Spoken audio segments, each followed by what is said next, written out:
So yun na nga po na hindi ako nakaka-post ng mga video ng ilang araw na dahil dahil itong likod ko sobrang sakit talaga.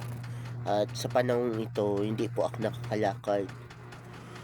Hindi naman totally paralyzed yung paa ko, kaya lang yung dalawang paa, hindi naman totally paralyzed. Kaya lang, literal na nawalan ng lakas. So, kapag gusto ko tumayo, gumagamit ako ng tungkod or nagpapaakay. Kasi kahit may pain reliever na, super sakit pa rin talaga siya. At halos ayaw ako patulogin ng sakit ng aking likod. Anyway, na-x-ray na po ang aking likod at kukunin ko na lang yung result sa Tuesday. So, ang nangyari po kasi dito sa likod ko, yung gripo, sinarado ko. Pag bend ko, nagkaroon ng parang cracking sound yung likod ko. So, yun na.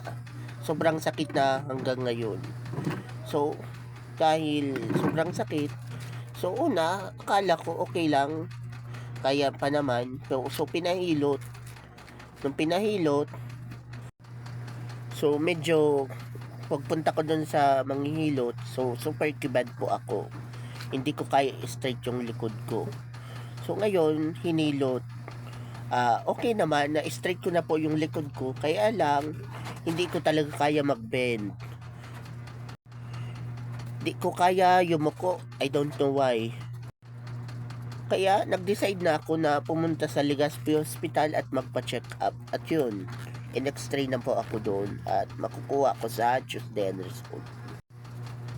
So yung iba, hinahanap ako sa market. Pasensya na po, hindi ako makapamarket. Hindi ako nakakagalaw.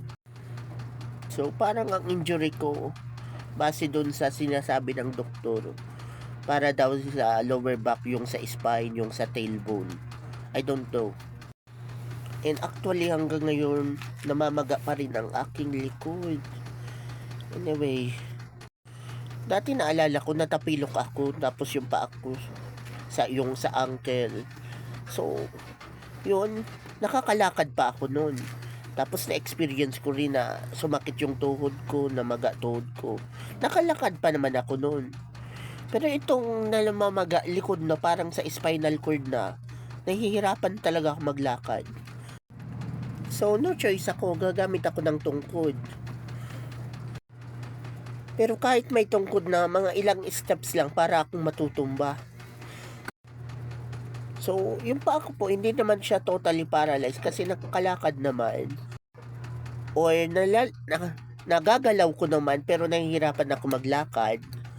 Kaya may tungkod ako or inaalalayan.